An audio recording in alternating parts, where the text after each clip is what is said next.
Hey guys, welcome into Rover Sports, and I wanted to talk today.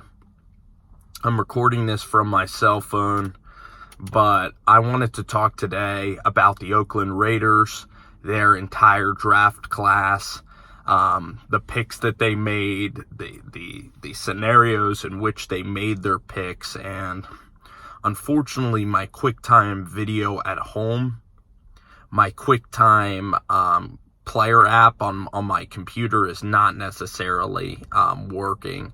So some of these might be cell phone videos, and I wanted to kind of recap the AFC West draft picks and everything. And I'm going to try to remember all of these picks as I try to calmly talk about the draft. So at number 4, the Raiders select Colleen Farrell. Now, Farrell can play inside, he can play as a defensive tackle, or he can play as a defensive end. The value of getting him at 4, for some reason, I assumed that Paul Gunther wanted to play 3-4. I think the Raiders are looking at 4-3 because he really is a lineman. He's not like a Josh Allen that's going to go out in coverage for you. The Raiders, at their linebacking core, they picked up veterans Brandon Marshall, Tez Burfict for a 1-year deal. So they didn't go with Devin White, and they also did not go with Josh Allen. So honestly, when that pick was made, I was a little bit astounded. Now, the Raiders did their homework. They wanted to trade with the Miami Dolphins or with the Redskins. They wanted to trade back to 13 or 15 to secure a first rounder for next year. So that scenario would have been a home run scenario, except, and they tried it. They were patient. They got no calls. I will say this about Farrell. I saw Farrell play at Clemson, and their defense is just elite, Clemson's defense. So it's not like he was facing double teams because Christian Wilkins, Dexter Lawrence, that's as an elite of a defensive line group as you are going to see in your life. The one thing about Farrell that is unbelievable is that not only is he's a good football player, like he's probably a top 15 value. So the value is not perfect, but his character is what separates him. And that's what I loved about Mayock and this whole class. When you listen to Farrell speak, he sounds like a 35-year-old veteran. He is super mature. He comes from a military background. He is a leader. He has a great voice and a great presence about him, and he's going to lead this defense. He cares about being an Oakland Raider. He's a great kid, and when you're drafting someone in the first round, their character is incredibly important, and this kid's character is as good as any other player that I've seen. Really in the first round of the draft. I mean, Ed Oliver, he might have kind of a questionable character because he didn't play all of the games at Houston. He got, that whole fight on the sideline was overblown, but also you have guys like Rashawn Gary, who's kind of quiet. You have all different kinds of personalities, but this kid's personality is tremendous. He's really an Oakland Raider. Then we go up to the 24th pick, and it's pretty funny, because John Gruden wanted to trade up and get Josh Jacobs. And I liked how Mike Mayock, I really love Mayock's press conferences because they're so honest, they're so straightforward. You can really follow his line of thinking. And the thing that Mayock said is that Gruden wanted to jump up ahead of the Texans or the Eagles to get Josh Jacobs. He loved Josh Jacobs. And he showed John Gruden how Josh Jacobs could block. He showed him how he could catch. And Mayock was hired right after the national championship game. So they were able to watch clips of Clemson versus Alabama, and Jacobs played really well against Clemson. Against Oklahoma, Josh Jacobs is great at catching, throws out of the backfield. Now, I'm not sure how well he's going to be running in between the tackles. I think he'll be decent. You have to bank on Josh Jacobs being like an Alvin Kamara.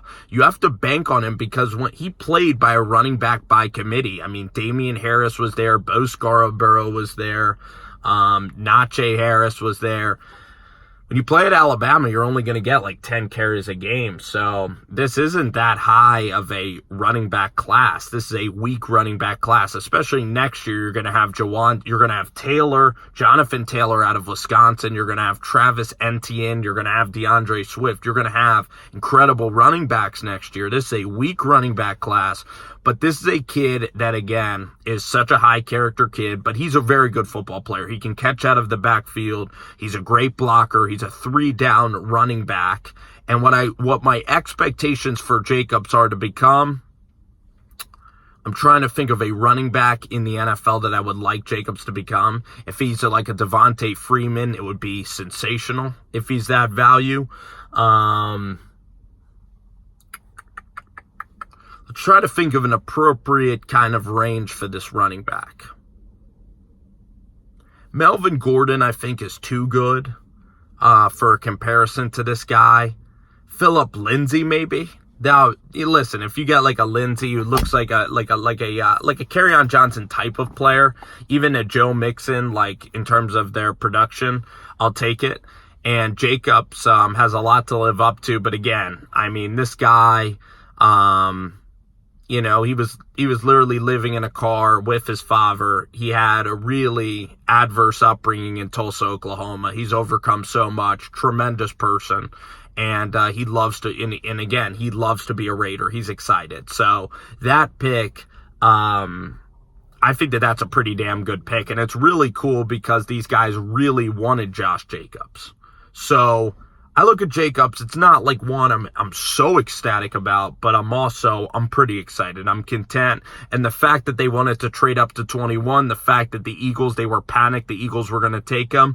This is a guy they coveted. This is guys that the Raiders really wanted. So they're getting the guys that they want in this process. And then my favorite pick of the first round is this next pick, Jonathan Abram, because this guy is built to be an Oakland Raider. He's already giving credits to the greats like Charles Woodson. He's giving credits to the great Oakland Raiders that came before him. This guy is the heart and soul of this football team, the heart and soul of Oakland Raider football already. This guy, Jonathan Abram, super mature, already has a kid, a great football character, but this guy is going to, on tape, he's going to bring the lumber and he's going to hit people. I mean, you thought Carl Joseph would be that guy to hit people. This guy's floor is Landon Collins. This guy is going to be tremendous in run support. And LaMarcus Joyner on the, guarding the receivers will help this kid. This kid also is spry enough to guard receivers. This kid's floor is Landon Collins. He's going to be a Pro Bowl safety for years and years. He's going to hit. He's going to get sacks. He's going to fly in. This guy plays with an intention to hurt. He plays with an intention to really hit people. This guy is really just a tough, hard football player. I love watching this guy on tape. This dude is awesome. I love the Abram pick. Then let's look at the second round. You get Trayvon Mullen from Clemson. Really good value. This is like a B+, A- pick. I love the cornerback. You add some depth with Conley and this kid. I really like it. I like it a lot. This kid is a great football character as well. Listen to this kid get interviewed. He's humble. He's a great kid. And that's what's really important. I value character a lot in my evaluations. And that's really what I'm interested in. And Mike Mayock nails the character again. Then we look at some of the other noteworthy picks, kind of just going off the top of my head. They get Max Crosby, defensive end. They get Isaiah Johnson from Houston. This is a really good cornerback. He played wide receiver. He's more of a project, but this kid is going to come in, and I think he could be a really good player in the secondary. But you get Mad Max Crosby. So, overall, when you look at this class, like I think Mad Max Crosby can really be a special, I think he could be a really special football player, Mad Max Crosby. So when I look at this draft, you get Jacobs, you get a lot of really talented players. Crosby's a guy that I'm really excited about again. He's a defensive end. He can get after the passer a little bit. This is going to be really, really exciting. Even the 7th rounder is a good defensive, and this draft class I would give like a B+, A-.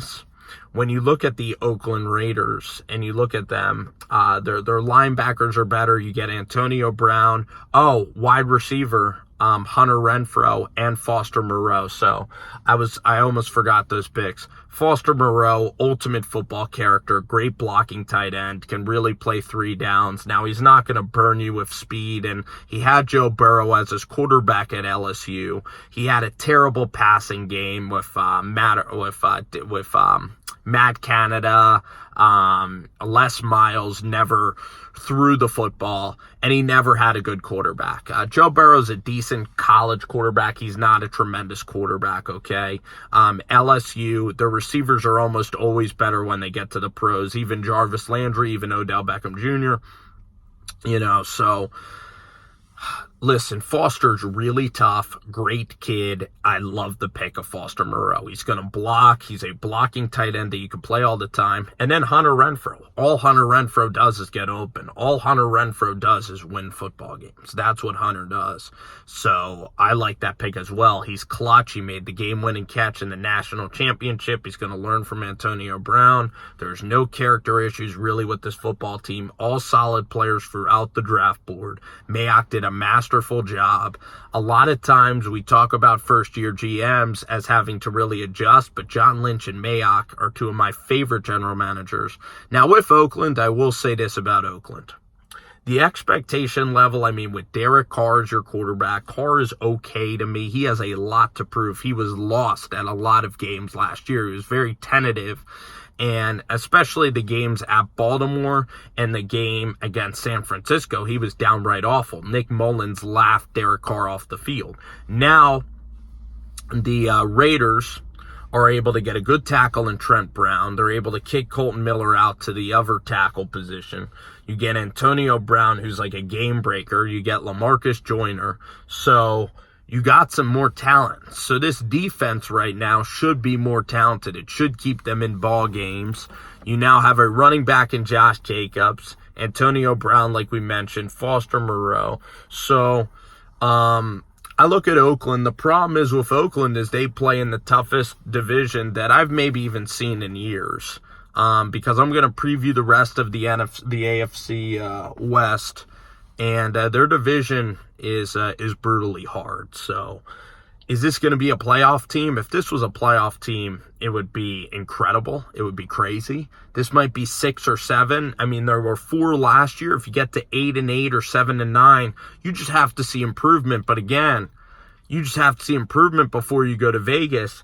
And for next year now, you could get Tua Tagovailoa. You have that flexibility to get the elite of the elite quarterback that's going to put you over the top. These young guys are immediately going to be thrust into the fire, and immediately you're going to try to see some improvement from this team.